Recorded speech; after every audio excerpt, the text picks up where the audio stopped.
कई बार हम परिस्थितियों के कारण या फिर भावनाओं में बहकर कुछ ऐसे फैसले कर देते हैं जिससे हमारा कर्म प्रभावित होता है। आपको कर्म क्यों करना चाहिए? सुने भगवान शिव और किसान की कथा। भगवान श्री कृष्ण ने कहा है कि कर्म करो।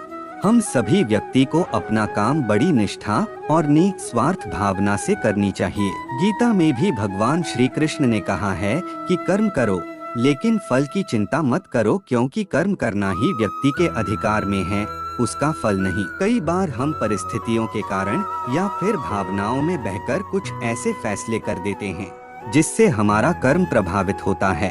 आपको कर्म क्यों करना चाहिए? सुने भगवान शिव और किसान की कथा। एक बार भगवान शंकर पृथ्वीवासियों पर कुपित हो गए और माता पार्वती को साक्षी मानकर संकल्प किया कि जब तक पृथ्वीवासी नहीं सुधरेंगे तब तक वे शंख नहीं बजाएंगे। देव जानते थे कि शंकर भगवान शंख बजाएंगे तभी बरसात होगी। इससे घोर अकाल पड़ गया। पानी की एक बूंद तक नहीं बरसी। धरती पर त्राहिमाम मच गया।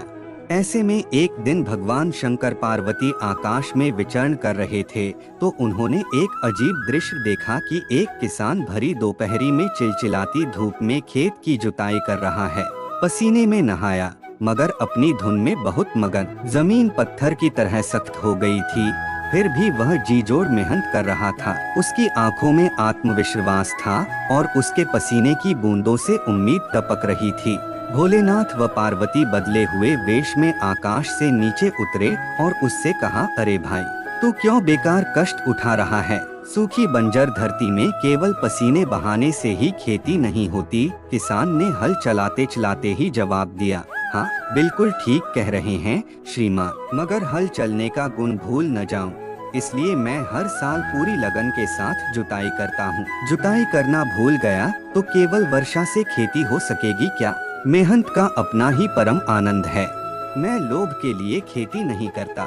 किसान की बात सुनकर महादेव को भी लगा कि मैं भी तो परम आनंद की अनुभूति के लिए ही शंख बजाता हूँ, मुझे भी शंख बजाए। एक बरस बीत गए, कहीं शंख बजाना भूल तो नहीं गया। उन्होंने तुरंत अपनी झोली से शंख निकाला और जोर से फूंका। चारों ओर बादल की घटाएं घुमड़ पड़ी, बिजली चमकने लगी और जोरदार बारिश होने लगी। इस वर्षा के स्वागत में किसान के पसीने की बूंदें पहले ही खेत में गिरकर चमक रही थीं।